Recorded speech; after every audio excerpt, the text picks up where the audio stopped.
Hello बच्चों, स्वागत है आपका आपके YouTube चैनल अम्बी एजुकेशन में। और जैसा कि हम देख रहे हैं 7th क्लास का चैप्टर 1 जो कि आपका इंटीजर है। इंटीजर में हमारे पास कुछ प्रॉपर्टीज है जो कि उस पूरे कंप्लीट चैप्टर में आपको यूज होने वाली है। हमारे पास जो सबसे पहली प्रॉपर्टीज आती है वो क्या है? Properties of addition of a integer. मतलब इंटीजर में हमारे पास एडिशन के लिए कौन कौन सी प्रॉपर्टीज है, हम उसको एक एक करके समझते हैं। और ये जो प्रॉपर्टीज है इसी के बेस पे आपको पूरा कंप्लीट चैप्टर होने वाला है। तो हम एक एक करके पूरी प्रॉपर्टीज को देखते हैं, कौन सी प्रॉपर्टीज क्या काम करती है और क्या कहती है। जैसे कि हमारे पास में है पहले क्लोजर प्रॉपर्टी। क्लोजर प्रॉपर्टी का एडिशन के लिए कहना यह है कि हमारे पास अगर कोई दो इंटीजर्स हैं और दो इंटीजर्स को हम ऐड करते हैं तो हमारा जो आंसर आएगा वो भी एक इंटीजर होगा। जैसा कि हमने पहले देखे थे, इंटीजर्स क्या होगा, आपका पॉजिटिव भी होता है और नेगेटिव भी होता है। ठीक है, फिलहाल मतलब यहाँ पर हमें एक हिंट दिया जा रहा है कि a plus B is an integer. आपके पास a और b के प्लेस पर कुछ भी नंबर हो सकता है। फॉर एग्जाम्पल हमने ले लिया 3 प्लस 5 ले लिया। ओके, 3 भी आपका इंटीजर है, 5 भी इंटीजर है। तो आपका जो फाइनल आंसर आता है वो क्या है? वो आपका एक 8 है। तो 8 भी तो आपका इंटीजर है। ठीक है, यहाँ पर तो हमने पॉजिटिव नंबर ले लिया, जरूरी थोड़ी है पॉजिटिव रहेगा, आपके पास कोई दूसरा नंबर भी हो सकता है। एग्जाम्पल के लिए हमारे पास -8 है और +4 है, तो हमारा आंसर क्या आएगा? -8 +4 है। हमने पहले भी देखा था कि अगर दो वैल्यू, दोनों साइन डिफरेंट है तो दोनों का डिफरेंस निकालना है। दोनों का डिफरेंस कितना होगा आपका? 8 और 4 का डिफरेंस आपका 4 आ गया। और नंबर क्या आएगा? साइन कौन सा रहेगा? बड़े नंबर का। बड़ा नंबर क्या है? माइनस। तो यहाँ पर हमारा जो आंसर हो गया वो क्या आ गया? माइनस का 4। तो -8 आपका इंटीजर था, 4 आपका इंटीजर था, हमारे पास जो आंसर आया वो भी आया -4। मतलब ये भी आपका इंटीजर ही है। तो क्लोजर प्रॉपर्टी का सिंपल सा कहना यही है कि हम अगर किसी दो इंटीजर्स को ऐड करते हैं तो हमारा जो फाइनल आंसर होगा वो भी इंटीजर होगा। क्लियर? फिर यहां पर हम लोग देखते हैं, हमारे पास में है second property, competitive property, law of addition. अब ये कॉम्पिटिटिव लॉ क्या बोलता है? उनका कहना सिंपल सा ये है कि अगर आपके पास कोई नंबर है a प्लस बी, उसके प्लेस को आप चेंज करते हो b प्लस ए, तो आपका जो आंसर होगा उसके आंसर में कोई भी चेंजेस नहीं होगा। ये हमने पहले भी देखे हैं, फिर से देख लेते हैं एक बार कि मान लीजिए हमारे पास में 2 प्लस 3 है और इसके प्लेस को अगर हम चेंज कर दें, 3 प्लस 2 कर दें, तो क्या हमारे पास जो फाइनल आंसर आएगा उसमें कोई चेंजेस होंगे क्या? नहीं। 5 2 प्लस 3 करा तो क्या आ गया आपके पास? 5 आ गया। ओके, सिमिलरली जब आपने इसको सॉल्व करा 5 प्लस 2, 3 प्लस 2, तो भी आपका 5 आ गया। मतलब क्या यहाँ पर कोई चेंजेस हुआ? यहाँ पर आपके पास कोई चेंजेस नहीं हुआ। मतलब हमने क्या देखा कि अगर हम ऐड कर रहे हैं तो दोनों वैल्यू के अगर पोजीशन को भी चेंज करेंगे तो आंसर में हमारे पास कोई भी चेंजेस नहीं होगा। जरूरी नहीं है कि आपके पास ये प्लस का साइन है दोनों नंबर, आप माइनस में भी ले सकते हैं तो भी उसमें कोई चेंजेस नहीं होने वाले। ठीक है, नेक्स्ट है हमारे पास एसोसिएटिव लॉ ऑफ एडिशन। अब एसोसिएटिव लॉ ऑफ एडिशन का मतलब क्या हुआ? जैसे हमें यहां पर दिखा रहा है ए बी सी, हमारे पास में कोई तीन वैल्यू है ए बी सी और वापस से ए बी सी है, लेकिन इसमें एक चीज का डिफरेंस है। क्या डिफरेंस है? कि पहले हम ए और बी को सॉल्व कर रहे हैं लेफ्ट हैंड साइड, और राइट हैंड साइड में हम बी और सी को सॉल्व कर रहे हैं। इसको एक न्यूमेरिकल के थ्रू समझते हैं, नंबर रख के समझते हैं।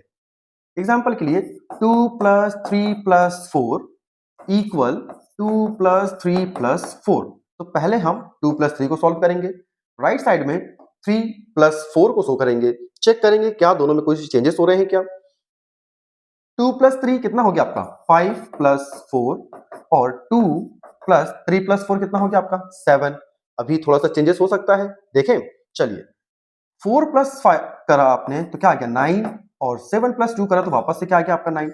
मतलब यहां पर हमने क्या देखा कि अगर हम एडिशन में हैं, जो कि आपकी प्रॉपर्टीज चल रही है एडिशन की, उसमें ब्रैकेट को आप पहले सॉल्व करो या बाद में सॉल्व करो, उसमें कोई भी चेंजेस नहीं होंगे, दोनों का आंसर आपका सेम होने वाला है। क्लियर? और बार बार यही कहेंगे कि जैसे हमारे पास में पॉजिटिव नंबर वाले हैं, पॉजिटिव साइन वाला है, वैसे हमारे पास नेगेटिव वाला भी हो सकता है। नेक्स्ट है हमारे पास existence of addition of identity, additive identity. अब इसका मतलब क्या हुआ कि आप क्या आपके पास कोई एक ऐसा नंबर है, कोई ऐसा डिजिट है, कोई ऐसा इंटीजर है कि जिसको आप ऐड करोगे तो उसके वैल्यू में कोई भी चेंजेस नहीं होगा।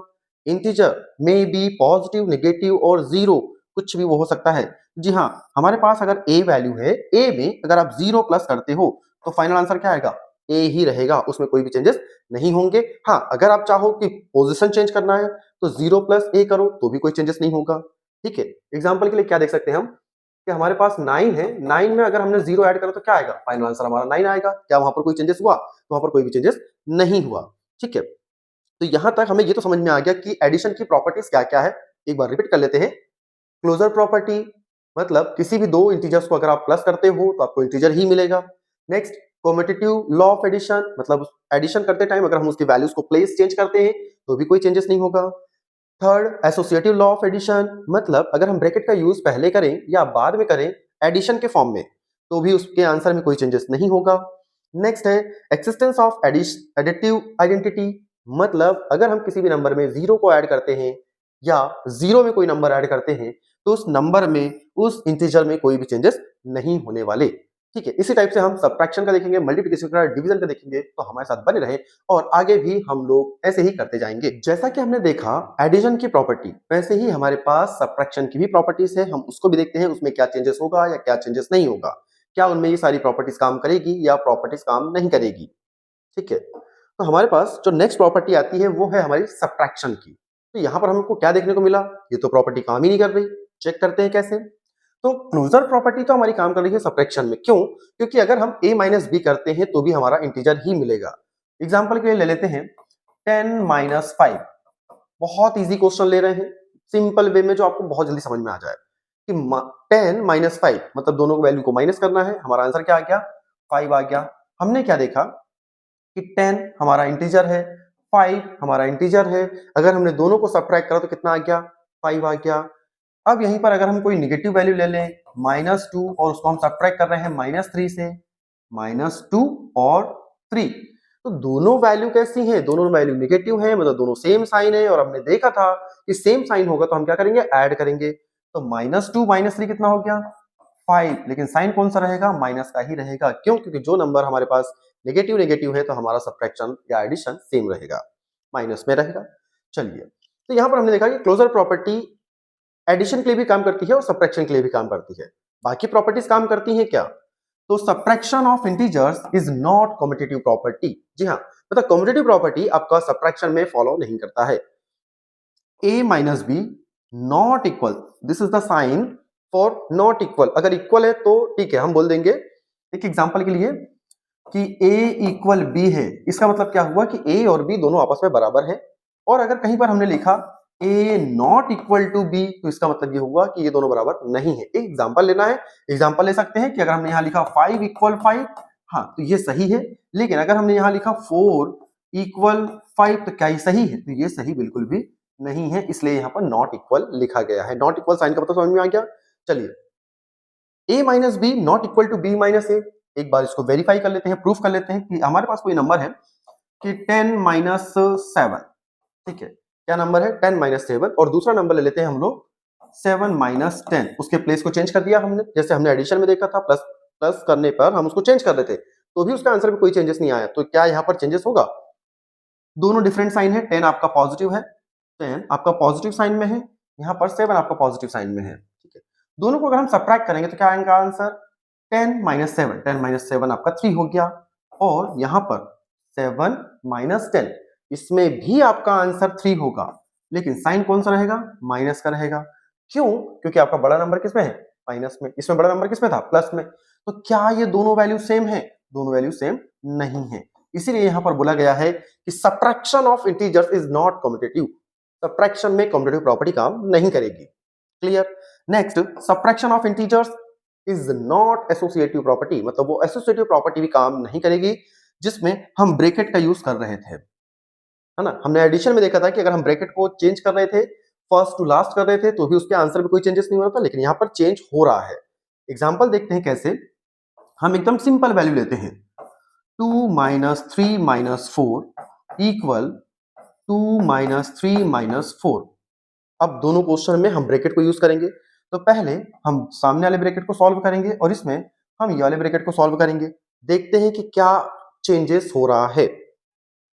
2 माइनस 3 आपका -1 हुआ, फिर -2 माइनस 3 आपका -1 हुआ, और यहां पर आपके पास -4 पहले से है।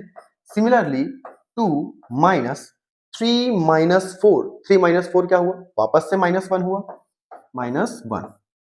इतना क्लियर हो गया? तो -1 -4 -1 -4 कितना आ गया आपके पास? -5, -5 आ गया। Okay, equal to minus minus क्या हो गया? दोनों माइनस में है, सिंपल कितना हो गया? प्लस का 1। तो 2 प्लस 1, 2 प्लस 1 कितना हो गया? 3। तो क्या अगर हम इस चीज को नोटिस करें तो कितना है हमारे पास में? 1 मिनट। कितना है हमारे पास -5 इक्वल 3। क्या ये दोनों सेम है? क्या ये दोनों सेम है? तो बिल्कुल भी सेम नहीं है, इक्वल नहीं है। इसीलिए सब्ट्रैक्शन में एसोसिएटिव प्रॉपर्टी काम नहीं करती है। क्लियर? तो हमने यहां पर क्या देखा कि क्या सब्ट्रैक्शन में क्लोजर प्रॉपर्टी काम करती है? तो हाँ, काम करती है, अप्लाई होती है। लेकिन अगर हम बात करें कम्यूटेटिव प्रॉपर्टी की, तो कम्यूटेटिव प्रॉपर्टी भी काम नहीं करता। दूसरा, अगर हम एसोसिएटिव प्रॉपर्टी के बारे में बात करें, तो वो भी एप्लीकेबल नहीं है। अब ये देखना है कि क्या ये बाकी प्रॉपर्टीज मल्टीप्लिकेशन के लिए काम करती है या नहीं करती है। ओके, चलिए नेक्स्ट देखते हैं।